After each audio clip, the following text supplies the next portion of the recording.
ಇವತ್ತಿನ ಮುದ್ದು ಸೊಸೆ ಅಪ್ಡೇಟ್ ಬಂದು ಇಷ್ಟು ದಿನ ಪ್ರೋಮೋದಲ್ಲಿ ತೋರಿಸಿರ್ತಾರೆ ವೀರಭದ್ರೇಗೌಡರಿಗೆ ಹಾವು ಕಚ್ಚಿರುತ್ತೆ. ಅದು ಇವತ್ತಿನ ಎಪಿಸೋಡಲ್ಲಿ ತೋರಿಸ್ತಾರೆ. ಸ್ಟಾರ್ಟಿಂಗಲ್ಲಿ ಎಲೆಕ್ಷನ್ ಕಮಿಟಿಯವರು ಆಫ್ಟರ್ ಚೆಕ್ಕಿಂಗ್ ನಿಮ್ಮದೇನು ತಪ್ಪಿಲ್ಲ, ನಿಮ್ಮ ಕಾರಲ್ಲಿ ಏನೂ ನಮಗೆ ಸಿಗಲಿಲ್ಲ ಅಂತ ಹೇಳ್ಬಿಟ್ಟು ಸಾರಿ ಕೇಳ್ಬಿಟ್ಟು ಹೋಗ್ತಾರೆ. ಇದನ್ನು ನೋಡಿ ಶಿವರಾಮೇಗೌಡರು ಮತ್ತು ಅವ್ರ ತಮ್ಮ ಶಿವರಾಮೇಗೌಡರು ಅವ್ರ ತಮ್ಮಂಗೆ ಹೇಳ್ತಾರೆ, ನಮ್ಮ ಕಾರಲ್ಲಿ ಯಾವನ್ಲ ದುಡ್ಡಿಟ್ಟಿದ್ದು ಅಂತ ಹೇಳ್ತಿರ್ತಾರೆ. ಅಷ್ಟರಲ್ಲಿ ಕ್ವಾಟ್ಲೆ ಬೈಕ್ ತೊಗೊಂಡು ಹೋಗಿರ್ತಾನೆ. ಮತ್ತೆ ರಿಟರ್ನ್ ಬಂದುಬಿಟ್ಟು ಅಣ್ತಮ್ಮ ಎಲ್ಲರೂ ಹೋದ್ರು ಬಾ ಅಂತ ಕೂಗಿ ಕರೀತಾನೆ. ಆವಾಗ ಬರ್ತಾರೆ ವೀರಭದ್ರೇಗೌಡರು ಬಂದ್ಬಿಟ್ಟು, ಅಪ್ಪಯ್ಯ ನಾನು ನಿನಗೆ ತೊಂದರೆ ಕೊಡಬೇಕು ಅಂತ ಬರಲಿಲ್ಲ ಅಪ್ಪಯ್ಯ, ನಾನು ನಿನ್ನ ಕಾಪಾಡಬೇಕು ಅಂತ ಬಂದೆ, ನನ್ನ ಪ್ರಾಣ ಇರೋವರೆಗೂ ನನ್ನನ್ನು ಕಾಪಾಡ್ತೀನಿ ಅಪ್ಪಯ್ಯ ಅಂತ ಹೇಳ್ತಾನೆ ತಲೆ ಸುತ್ತ ಬಿದ್ದೋಗ್ತಾರೆ. ತಲೆ ಸುತ್ತ ಬಿದ್ದೋದ ತಕ್ಷಣ ಕ್ವಾಟ್ಲೆ ಅವನ ತೊಡೆ ಮೇಲೆ ಮಲಗಿಸ್ಕೊಳ್ತಾನೆ. ಶಿವರಾಮೇಗೌಡರು ಎಷ್ಟೇ ಎಬ್ಸಿದ್ರೆ ಎದ್ದೇಳಲ್ಲ.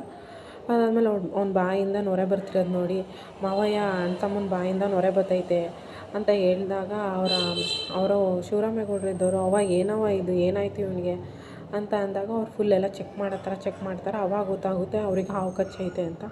ಆಗ ಅವ್ರ ಅಜ್ಜಿ ಇದ್ದವರು, ನಿನ್ನ ಮಗಂಗೆ ಹಾವು ಕಚ್ಬಿಟ್ಟೈತೆ ಕಣ್ಲ, ಅದು 2 ಸಲ ಕಚ್ಚೈತೆ ಅಂತ ಕೇಳಿ ಶಿವರಾಮೇಗೌಡರು ನಡ್ರಿ ಹಾಸ್ಪಿಟ್ಲಿಗೆ ಕರ್ಕೊಂಡು ಹೋಗೋಣ ಅಂತ ಹೇಳಿದಾಗ ಅವ್ರ ಅಜ್ಜಿ ಇದ್ದವರು ಇಲ್ಲೇ ದೊಡ್ಡಿ ಹತ್ರ ಒಬ್ಬರು ನಾಟಿ ಔಷಧಿ ಕೊಡ್ತಾರೆ, ಅವ್ರ ಹತ್ರ ಕರ್ಕೊಂಡು ಹೋಗೋಣ ಅಂತ ಹೇಳಿದಾಗ ವಿನಂತಿ ಮತ್ತು ಅಜ್ಜಿನ ಅಲ್ಲೇ ಬಿಟ್ಬಿಟ್ಟು ಇವರೇ ಕರ್ಕೊಂಡು ಹೋಗ್ತಾರೆ. ಈ ಕಡೆ ವಿದ್ಯಾ ಫುಲ್ ಟೆನ್ಷನಲ್ಲಾಗಿರ್ತಾರೆ. ಅಂದರೆ ಅವಳಿಗೆ ಒಂಥರ ಟೆನ್ಷನ್ಗಿಂತ ಒಂಥರ ಭಯ ಆಗ್ತಿರುತ್ತೆ. ಬಿಕಾಸ್ ಅವಳ ಗಂಡಂಗೆ ಆ ಥರ ಆಗಿರೋದ್ರಿಂದ ಅವಳಿಗೆ ಆ ಥರದ್ದು ಒಂದು ಸೀನ್ ಕ್ರಿಯೇಟ್ ಮಾಡಿರ್ತಾರೆ, ಒಂದು ಇನ್ನರ್ ಫೀಲಿಂಗ್ಸ್ ಗೊತ್ತಾಗ್ತಿದೆ ಅಂತ. ಈ ಕಡೆ ಚಂಪಾ ಎಷ್ಟೇ ಸಮಾಧಾನ ಮಾಡಿದ್ರು ಸಮಾಧಾನ ಆಗ್ತಿರಲ್ಲ. ಇವರು ಕರ್ಕೊಂಡು ಬಂದು ಸೇರಿಸ್ತಾರೆ ಆ ಒಂದು ಔಷಧಿ ಕೊಡೋ ಜಾಗಕ್ಕೆ.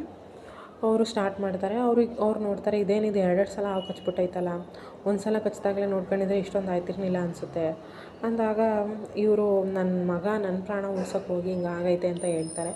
ಫಸ್ಟು ಅವನಿಗೆ ಮೆಡಿಸನ್ ಕೊಡೋಕ್ಕೆ ಸ್ಟಾರ್ಟ್ ಮಾಡ್ತಾರೆ. ಇನಿಷಿಯಲಿ ಅವನಿಗೆ ಆ ಮೆಡಿಸನ್ ವರ್ಕ್ ಆಗ್ತಿರಲ್ಲ. ಇದನ್ನು ನೋಡಿದ್ದು ಆ ವೈದ್ಯರಿಗೆ ಶಾಕ್ ಆಗುತ್ತೆ, ಏನಪ್ಪ ಇದು ಕಣ್ಣು ಮತ್ತು ತಲೆಗೂ ವಿಷ ಹತ್ಬಿಟ್ಟೈತೆ ಅನಿಸುತ್ತೆ, ಏನು ಮಾಡೋದು ಅಂತ ಅಂದ್ಬಿಟ್ಟು ಅವನಿಗೆ ಔಷಧಿ ಕೊಡ್ತಾನೆ ಇರ್ತಾರೆ.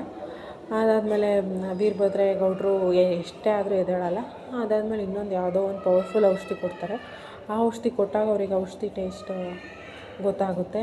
ಅಂದರೆ ಅವ್ರು ಕೇಳ್ತಾ ಇರ್ತಾರೆ, ಔಷಧಿ ಕೊಟ್ಟಾಗೆಲ್ಲ ಇದು ಕೈ ಅನ್ನಿಸ್ತಿದ್ಯಾ ಅಂತ. ಆಗ ಅವರು ಲಾಸ್ಟಲ್ಲಿ ಕೊಟ್ಟಿದ್ದ ಔಷಧಿ ನೋಡಿ ಕೈ ಅನ್ನಿಸ್ತಿದೆ ಅಂತ ಅಂತಾರೆ. ಅಷ್ಟರಲ್ಲಿ ನೆಕ್ಸ್ಟ್ ಸೀನಲ್ಲಿ ವಿದ್ಯುಂಗೆ ಕಾಲ್ ಮಾಡ್ತಾರೆ ಕ್ವಾಟ್ಲೆ. ಕೇಳ್ತಾರೆ ವಿದ್ಯಾ, ಮಾವಯ್ಯ ಬಚಾವಾದ್ರೆ ಏನೂ ತೊಂದರೆ ಆಗಲಿಲ್ವ ಅಂದಾಗ, ಮಾವಯ್ಯ ಏನೋ ಹುಷಾರಾದರು, ಆದರೆ ಅಣ್ತಮ್ಮ ಅಂತಿದ್ದಂಗೆ ಗೌಡ್ರಿಗೆ ಏನಾಯಿತು ಅಂತ ಕೇಳಿದಾಗ ನಮ್ಮ ಅಣ್ತಮ್ಮಂಗೆ ಹಾವು ಕಡಿದ್ಬಿಟ್ಟೈತೆ ಅಂತ ಹೇಳ್ತಾನೆ. ಅದನ್ನು ಕೇಳಿ ವಿದ್ಯಾ ಹಂಗೆ ಕೆಳಗಡೆ ಕುಸಿದು ಬಿದ್ದುಬಿಡ್ತಾಳೆ. ಚಂಪಾ ಆಮೇಲೆ ಫೋನ್ ಇಸ್ಕೊಂಡು ಮಾತಾಡಬೇಕು ಅನ್ನೋ ಅಷ್ಟರಲ್ಲಿ, ಅಣ್ಣಯ್ಯ ಈಗ ಗೌಡ್ರು ಎಲ್ಲವ್ರೆ ಅಂತ ಎಲ್ಲ ವಿದ್ಯೆನೇ ಮಾತಾಡಿದಾಗ ಇಲ್ಲಿ ದೊಡ್ಡಿ ಹತ್ರ ಇರೋ ಒಂದು ಚಿಕಿತ್ಸೆ ಕೊಡೋ ಜಾಗ ಕರ್ಕೊಂಡು ಹೋಗೋರು, ಈಗ ನಾನು ಅಲ್ಲಿಗೆ ಹೋಗ್ತಿದ್ದೀನಿ, ಅಲ್ಲಿಗೆ ಹೋಗ್ಬಿಟ್ಟು ಏನಂತ ಅಪ್ಡೇಟ್ ಮಾಡ್ತೀನಿ ಅಂತ ಹೇಳ್ಬಿಟ್ಟು ಅವ್ನು ನೋಡ್ತಾನೆ. ಅವನು ಅಲ್ಲಿಗೆ ಬಂದು ಕೇಳ್ತಾನೆ, ಮಾವಯ್ಯ ಏನಾಯಿತು ಅಂತ. ನೋಡಿದ್ರೆ ಅವನು ಇನ್ನೂ ಉಳಿಯಲ್ಲ ಅಂತಲೇ ಹೇಳ್ತವ್ರೆ ಅಂತ ಅವ್ರ ಚಿಕ್ಕಪ್ಪ ಹೇಳ್ತಾನೆ. ಇದನ್ನು ಕೇಳಿ ಕ್ವಾಟ್ಲೆನೂ ಫುಲ್ ಶಾಕಲ್ಲಿರ್ತಾನೆ. ಇನ್ನೇನು ಅವನಿಗೆ ಏನೋ ಎತ್ತೋ ಅಂತ ಇರಬೇಕಾದ್ರೆ ಅವ್ನು ಚಿಕಿತ್ಸೆಗೆ ಸ್ಪಂದಿಸಿರೋದು ನೋಡಿ ಆ ವೈದ್ಯರು ಬಂದು ಹೇಳ್ತಾರೆ, ಯಾವ ದೇವ್ರ ಏನೋ ನಿಮ್ಮ ಮಗ ಇವಾಗ ಪ್ರಾಣದಿಂದ ಪಾರಾಗವನೆ ಅಂತ ಕೇಳಿ ಇವರೆಲ್ಲ ಸಂತೋಷ ಪಡ್ತಾರೆ. ನಾಳಿನ ಎಪಿಸೋಡಲ್ಲಿ ವಿದ್ಯಾ ಅಲ್ಲಿಗೆ ರೀಚ್ ಆಗ್ತಾಳೆ.